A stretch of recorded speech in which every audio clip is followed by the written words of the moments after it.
Fait qu'il n'y a pas le truc là. Pas là. C'est bon.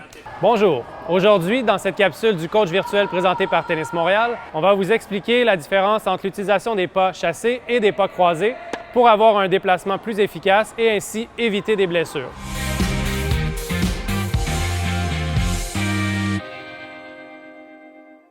Premièrement, les pas chassés. Les pas chassés consistent à envoyer un pied vers l'autre sans les croiser, de façon à faire un déplacement qui est relativement court.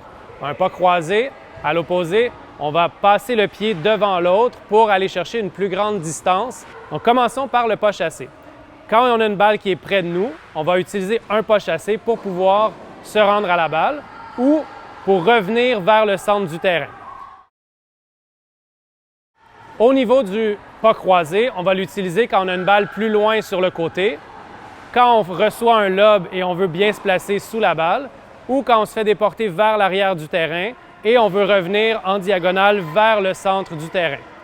Si vous êtes capable de bien faire les pas chassés et les pas croisés, vous allez pouvoir éviter des blessures en ayant un bon rythme de déplacement. Vous allez pouvoir rester face au filet, donc la personne qui joue contre vous, quand elle vous envoie la balle derrière vous, eh bien, vous allez pouvoir bien réagir. De cette façon, vous allez être capable de jouer au tennis, devenir un meilleur joueur et éviter les blessures. Bon tennis!